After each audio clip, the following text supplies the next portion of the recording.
Hello and welcome to SPC's Living Well. My name is Jerry Cade and I'm your host for today's show. We're coming to you live from the SPC TV studio in Seminole, Florida. Living Well brings you the best topics on leading a healthy lifestyle and incorporating wellness throughout your day. For those of you watching this show online, we need your participation.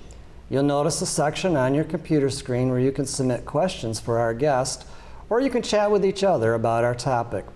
Please participate through the broadcast, and we'll do our best to get to your questions later on in the show. Our topic today is exercise for everyone. Katherine Reay, a certified strength and conditioning specialist, is my guest, and she's here to talk about fitness and exercise. Katherine will discuss some of the benefits of staying fit, getting on track with an exercise plan, and how to stay motivated. Also later on, we'll be checking in with certified personal trainer Chip Wright and get a great pre-workout recipe from Chef Chadiana. It's going to be a great show, so sit back and get ready to start living well. Welcome to the show, Katherine. Thank you, Jerry. Let's start with the basics. What are some of the benefits of exercise? Well, one of the main benefits of exercise is disease prevention. Exercise can help prevent cardiovascular disease. It can help prevent cancers, diabetes, Alzheimer's, osteoporosis, arthritis, depression, and anxiety. Yeah, lots of benefits then. Absolutely. A lot of things that's helpful. What about just feeling better overall? Are there some benefits to that, to exercise for that? Absolutely. Exercise can help increase your energy level. It can also reduce stress and anxiety, depression. It increases your self-esteem. You feel better about yourself because you look better and you're accomplishing goals that you set out for yourself. It can increase your sleeping ability if you have difficulty sleeping, and it can also improve your immune system, give you a stronger immune system. Yeah, we were talking earlier, I mentioned I don't mind looking in the mirror so much if I'm working out, if I'm getting exercise. When I'm not getting exercise, I don't want to see. Absolutely. So, you feel better about yourself because you usually look better as a result, and you build confidence in having achieved goals that you set out for yourself. Yeah. I guess when one gets into an established routine, there are benefits to looking better and even moving better. What are some of the other benefits? As I said before, increased energy level is one of the main benefits of exercise. You can also help manage your body weight, decrease your body fat, increase your muscle mass if that's your goal. You can enhance your muscle appearance by actually building the muscle or by firming, toning the muscle. Improved posture by strengthening the muscles and that hold yourself in place. You can prevent injuries, and you can also increase your mobility, flexibility, stamina, balance, strength, endurance, all of those great benefits of exercise. Yeah, and you mentioned energy. It feels like I'm too tired and I don't have energy, so I don't want to exercise, but it actually works the opposite. If I exercise, I get more energy. Absolutely. Exercise is all about placing stress on the body, and your body is very adaptable. So if you place increased stress on your body will rise to the demands, and make sure that the next time, after you recover from the exercise, you have enough energy to make it through the exercise without as much difficulty. Yeah, and sometimes you have to just do the behavior first, and the feelings will come a little bit later. Absolutely. Get through that hump. Yeah. Yep. One of the biggest problems with establishing a fitness routine is just getting started or finding the time. What would be some things you'd recommend for that? Well, the first thing that you want to do is assess your schedule and your current routine. See where you can fit exercise into your schedule, and be realistic about it. If you don't have enough time to do 5 or 6 days a week of exercise, maybe somewhere you can fit in 2 or 3 days. More is better, or some is better than none at all. Set realistic goals for yourself. Make sure it's a convenient location and convenient for your time schedule. You want to choose activities that you enjoy doing, because if it's something that you don't like to do, chances are you're not going to stick with it. And definitely make it a priority. You got to schedule it like you would any other appointment and keep it. Don't let other activities get in the way of your exercise. You definitely want to incorporate aerobic activity, resistance training, and flexibility. Aerobic activity is anything that works the heart and lungs.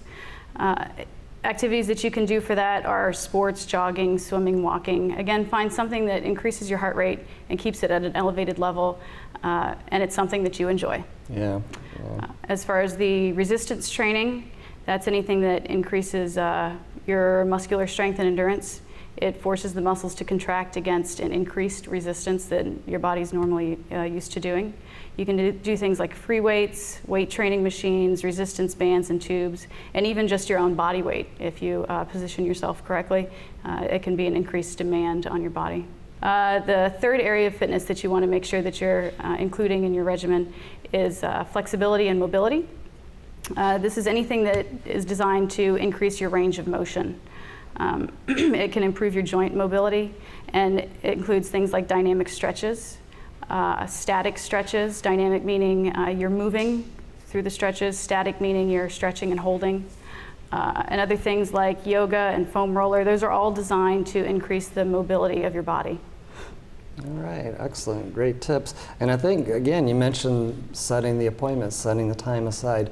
So often we make appointments with everybody else, but we won't make appointments with ourselves to do this kind of thing. So yeah, exactly, and often it's the first appointment that gets canceled. Yeah, that's right. You don't have to tell anybody that the appointment is with yourself. Just say you have an appointment and schedule around it. Yeah, you don't have to explain that to someone. So this is a good question. How does one know when they're exercising too hard or maybe not hard enough? What's the right things to look for in that balance? Well, it depends on which area of fitness that you're focusing on. If you're focused on aerobic activity, cardiovascular activity, they're the same thing. You want to find a level that you can sustain for at least 30 minutes. If it's too intense that you can't sustain it for 30 minutes, then chances are you need to back off, meaning maybe not jogging, you can walk, or you can do intervals of jogging and walking. But you also want to make sure that your breathing and your heart rate are elevated, because that's the whole intention of the exercise. A good rule of thumb is to say if you can talk during the exercise, but you can't sing, then you're probably breathing hard enough and you're working out hard enough. You can also think of it as on a scale of 1 to 10 of intensity level, 1 being sitting on the couch doing nothing, and 10 being the most intense exercise that you could possibly do. You want to be somewhere around that 7 range when you do your aerobic activity. And that way you're getting the maximum benefit from Absolutely, the disease prevention and increased energy. For resistance training, you want to make sure that you're stressing the muscles. Again, the idea of exercise is to place stress on the body. So if you're finding that you're never reaching the point where your muscles are stressed to where you can't perform the repetitions anymore, meaning you do your maximum repetitions, then you're probably not doing enough. And when I say maximum repetitions, I'm talking about if you're doing weight training and you use a weight where you can do 12 bicep curls, but maybe not 13 with proper form. Proper form is key. Yeah. And with flexibility, the third component of fitness that we're discussing, you want to make sure that you're stretching and working on your mobility to the point where you can feel it in the muscle, but you're not straining. It doesn't hurt. It's not a no pain, no gain. Yeah, good. Now, obviously there's a lot of places to exercise, the home and the gym and the community park. What would be some of the things that you would suggest that go along with that? Well, it goes back to the convenience factor and what you enjoy. A fitness center, a wellness center, those are nice because they have everything there in one location. So if that's convenient for you, then that's a place that you can go. Also, cities have recreation centers. There's parks. You could use the jungle gyms at the parks. You can work out at home. You don't have to be at a specific location. You can just stay at home and do an exercise video, use at-home resistance bands, body weight exercises like I referred to earlier. Community centers and churches oftentimes have group exercise classes like yoga and Zumba. Anywhere you can find a trail or a jogging path, like on campus, I know that you guys have designated walking paths. Yes, yeah. You can do something there also. Each campus has a walking path that if you look on the wellness website, you can find it and walk and see how many steps it takes to do it. The gym sometimes can be intimidating for some folks and maybe keep people from stepping into it just out of their fear about it. What would be some things you could think of about going to a gym that would be helpful for the starting out person? It might be a good idea to bring somebody with you, a spouse or a friend, and they can provide some support and a little comfort when you go to a gym. Also, a lot of gyms and fitness centers have resources available employees and personal trainers to show you around the facility and acclimate you to the environment, maybe even give you specific guidelines for your goals so that you can get off on the right foot. Yeah, or maybe even sign up for a class, a short class that might get someone started. Definitely, Yeah. or use resources online where you can check and see, print out a general workout, and maybe that's gives you some guidance on the first workout that you do at the gym. Yeah. Well, speaking of gyms, Wellness Coordinator Steve Malla was recently out at a local gym and ran into a personal trainer, Chip Wright. Let's take a look at his workout.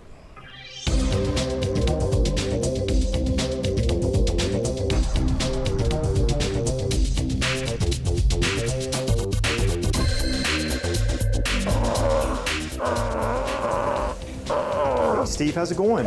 Looks like you're struggling a little bit. Yeah, I'm struggling. You know, I just got off work and I come into this fitness center and I see all this equipment and I don't know where to start on it. I don't know how to use it. Everybody has this issue. If I've got some time, let's do a quick workout. I'll take you over to the elliptical, we'll do a warm-up, and I'll show you some things. Okay, yeah, that'd be great. All right, let's do it.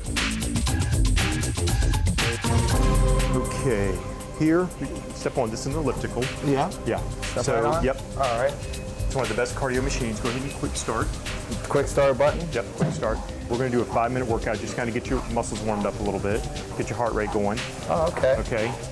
Yep, and this is an overall body workout. You're gonna work out your arms and your legs and your heart. Okay, good. That's a good warm up. We did 5 minutes. Now we can hit some machines. Okay. All right, let's go hit the row machine. All right. Okay? Have a seat, Steve. Okay. This is the row machine. This is gonna work 2 muscles. This will work upper back, your lats, and it's gonna work bicep. Okay, now because it's a back machine, you really want to take it light and careful. So we're gonna start off with lower weight. So go ahead and put your feet up here. Okay. Okay, we're gonna start with the light weight. Okay, now grip this with your hands. And you wanna keep your torso still. You're just gonna pull with your arms, okay? Okay. Try that. Yep, you wanna do 8 to 12 reps. Nice and slow. Okay, and you should feel this right here. Pull on back, this is where you're gonna feel it, okay? Right in your lats, okay? And at the same time, you're gonna get a bicep workout. Good workout, you did 8 to 12 reps. You worked out your traps, your lats, your delts, and your biceps. So, good workout. Let's go do legs. Okay. Okay? Okay, this is a great machine. This is gonna work your hamstrings, quads, calves, and glutes, okay? So go ahead and put your feet up right in the middle, Okay. okay? And we're gonna start off with a weight that is probably a little lighter than you're accustomed to, but that's okay because we're gonna start off safe. So when you push out, make sure you don't lock your knees. So slowly push out, Okay. okay? Good, and you'll stop and then come back nice and slow. Now you're working your hamstrings, quads, and then you're also working your glutes. Great job. You did 8 to 12 reps, 3 sets. Let's go hit biceps and shoulders. Okay. Okay? Sounds good. Let's go. Okay, Steve, here we're gonna do a combo exercise again, shoulders and biceps. So grab the 20s. Okay. Okay. Okay, what you're gonna do, from your arm to your elbow won't move, okay, on the curl. So you're gonna curl, turn the wrist, you're gonna go straight up, come down, turn the wrist again, and then go down, okay? We're gonna repeat that 10 times, Okay. okay? So, curl.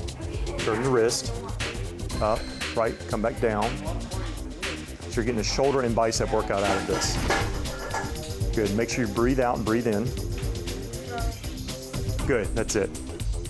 8 to 12 reps, 3 sets, excellent. Let's finish the workout with some abs. Okay. Okay? Yeah. Great. Now, what I'm going to show you here is a plank, and it's a #1 ab exercise according to Muscle and Fitness. And so I'm going to go ahead and demonstrate, and then I'll have you do it, okay? All right. Okay? So you want to get on your elbows. Your back is going to be flat, okay? And you're just going to hold it, okay? All right, so why don't you try it? Okay. So do I get my legs all the way out? Yes, all the way out. Knees up off the ground, okay? 20 to 30 seconds. Good wrap up, okay. That was a great workout. I mean, I came in here not having any idea what to do, and then you put me through this quick workout, and I couldn't thank you more. So thank you, Chip. You're welcome. My pleasure. Thanks, Chip and Steve, for that great demonstration. For more information on working with a personal trainer, check out Chip's website. All right, we have questions rolling in from our audience for you, Katherine. So here's our first one. This comes from Ann. How often should I cardio and weight train each week? It's a very good question. It depends a little bit on your goals, but as a general rule of thumb, you want to do cardiovascular exercise a minimum of 3 times a week. And during that cardio, you want to get 30 minutes at an elevated heart rate. For the weight training, ideally you would want to work each major muscle group twice during the week. And how would you space them out if you were doing the perfect routine? Well, first of all, there is no perfect routine. Yes. That's key. There are no perfect exercises, there's no perfect routine.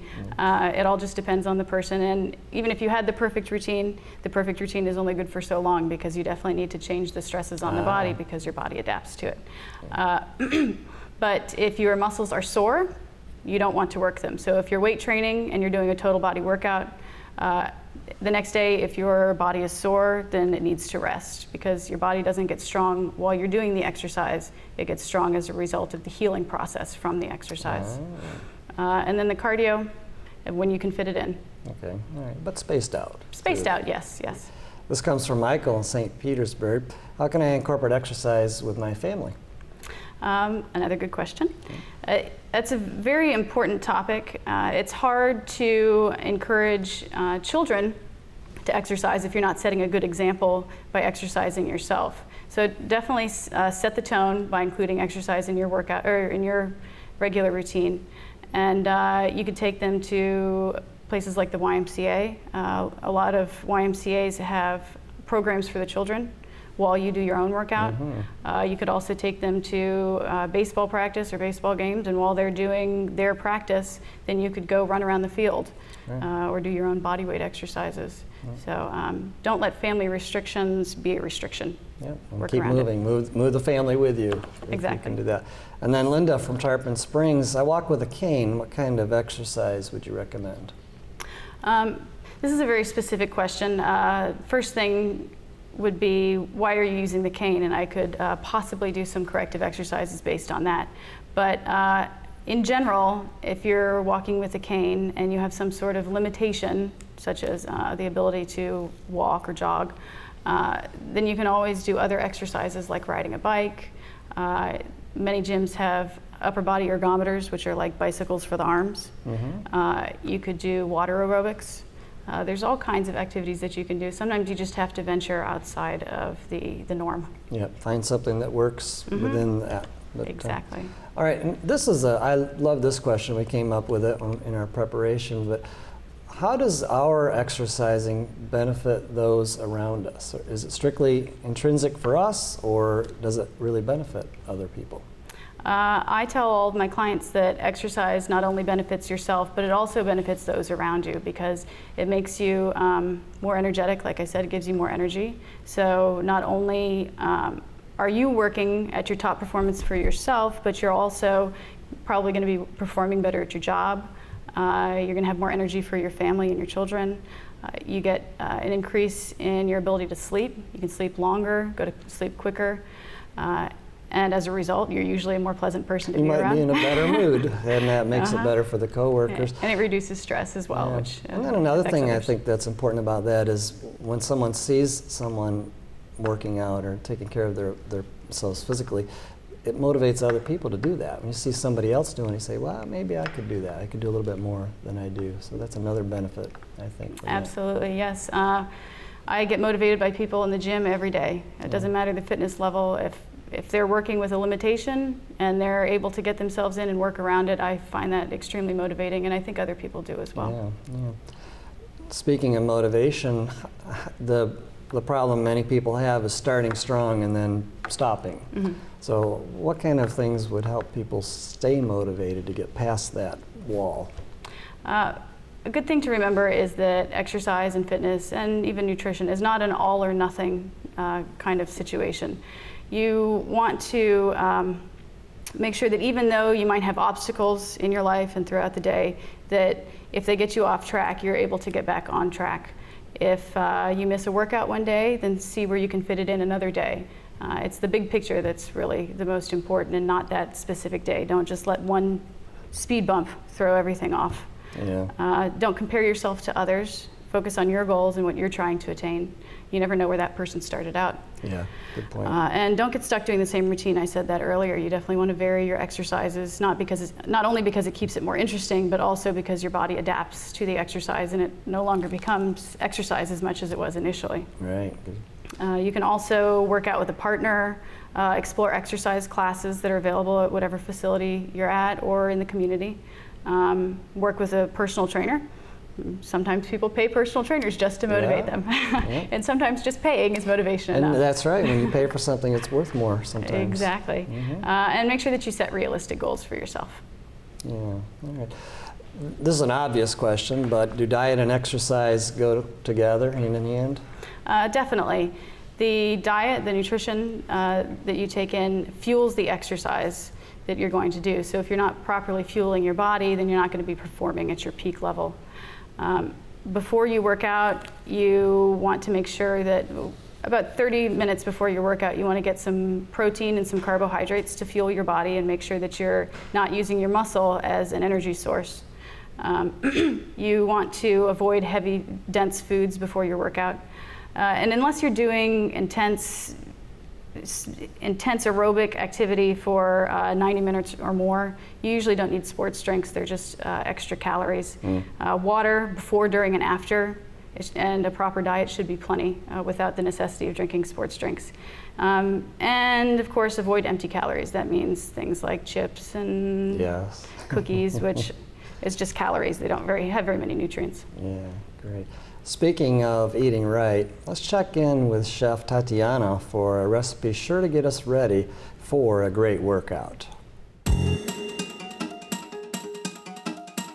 Is it possible to satisfy that sweet tooth and still maintain your diet? You bet. Hi, I'm Chef Tatiana, and today we're going to make a guilt-free, low-calorie treat that is packed with tons of nutritional benefits. And oh, by the way, easy to make, a berry bee parfait. Before you start working out, you need something that is going to give you energy. You need two types of energies. You need a boost of energy, and you need energy that's going to last you throughout the whole workout. We're going to get energy from the carbohydrates.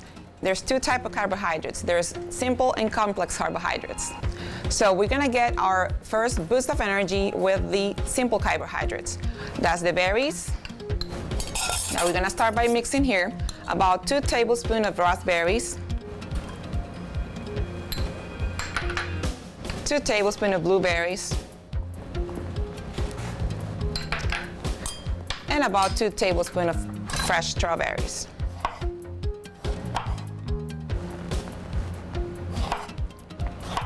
By mixing this all together, it's going to give you the first boost of energy that we need before our workout.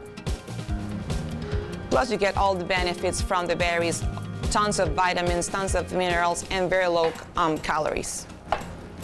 We're mixing all this ingredient together, all the berries with the honey, and we're going to put it aside, and we're going to start putting together our parfait. Now, our first layer is going to be Greek yogurt. Low-fat Greek yogurt is very rich on proteins, low in fat, and it's very good for you before your workout because it's going to give you that energy that you need throughout your whole workout. So we're going to put our first layer of low-fat Greek yogurt. Then we're going to come with our mixed berries and the honey. You can put as many as you like. You can use all the type of berries you like. In this case, I love blueberries, raspberries, and strawberries, but you can add blackberries as well. Or just use one type of berries. We're gonna sprinkle some pollen. Pollen is high on protein and is a natural energy booster. We're gonna top it off with more Greek yogurt.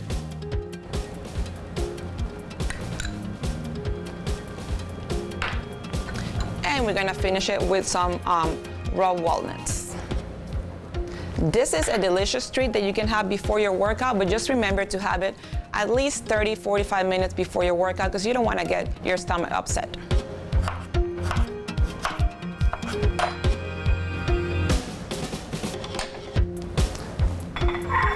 This is gonna be our final product. Easy, right? For more information on this recipe and many others, visit my website at personalchefoftampabay.com. And remember, cooking can be fun, whether you know your way around the kitchen or not. But eating healthy is a choice. From the Rolling Pin Kitchen Emporium, I'm Chef Tatiana. Bon appetit. Thanks, Tatiana. We invite you to visit Chef Tatiana's website for some other great recipes at the Personal Chef of Tampa, tampabay.com. That's personalchefoftampabay.com. Also, if you're interested in giving the gift of cooking for the upcoming holiday season, check out the Rolling Pin Kitchen Emporium. They also carry some unique and hard-to-find items for every kitchen. Let's get back to some more questions, Katherine, from our audience. What would you recommend for a post-exercise meal? Well, within about 45 to 60 minutes after your workout, you want to consume a meal that includes some protein and some carbohydrates, maybe whole grains, brown rice, and then again some sort of protein with that. Linda wrote in this question, I try to get 30 minutes of exercise each day. If I do 90 minutes one day, does that count for 3 days? That's a pretty good question. That's a trick question. It depends on what kind of activity that you're doing. If you're doing 90 minutes in one day, if that's all cardiovascular activity, then no, probably not. And even for any of the other types of activity, you want to space it out and get regular activity. Because like I said, you want to do 3 to 5 days of cardio, 2 to 3 days at minimum of resistance training, and 2 or more days of mobility, flexibility training. It's great to increase the intensity and the amount of time that you spend doing that exercise, but you still need to do it on a regular basis. And once a week just isn't, I'm sorry to say, isn't regular enough. Yeah. At some point, the benefit return on the benefit is going to be lower than spacing it out. The idea is that you have to continuously stress the body, and if you place stress on the body and give it time to revert back to the original starting point, say a week from then, that you're not going to see any gains. It'll actually be pretty frustrating if you're only working out if you're putting in 90 minutes of good effort and then you wait a whole nother week and you're right back where you started from. Yeah. All right, and one more question. This comes from Patty in Clearwater. Are you ever too old to exercise? Absolutely not. Never too young, never too old. Let's say someone's watching this show. We do have one more question. Thinks they only have time to do one specific exercise. What should that be? By far the most important type of exercise in order to increase the longevity and the quality of your life is aerobic exercise. Again, aerobic and cardiovascular exercise are the same thing. This type of exercise improves your cholesterol levels. It lowers your overall cholesterol and increases your high density lipoproteins, which is the good cholesterol. It can also lower the bad cholesterol. So you get all the great benefits. The aerobic is the king. Absolutely. All right. Well, Katherine, it looks like we're out of time for today. Thanks so much for coming on and sharing with us how to get on track with an exercise routine. It seems that it just starts simple. There's subtle changes and commitments, and that's what it takes. Start out slow and then increase it. There you go. Thanks again, Katherine. We want to thank you for taking time from your busy schedule to tune in. I hope you enjoyed today's show and learned a few things that will help you live well. Help us get the word out about living well. Share today's show with your coworkers, friends, or family. You can watch an on-demand version of this show and the fitness and cooking segments on the SPC Wellness website. While you're there, check out the other great resources to aid you in living a healthy lifestyle. On behalf of the SPC Wellness Program and the Marketing and Public Information Department, we would like to thank you for watching SPC's Living Well. I'm Jerry Cade. Have a great day, and remember, living well is a choice.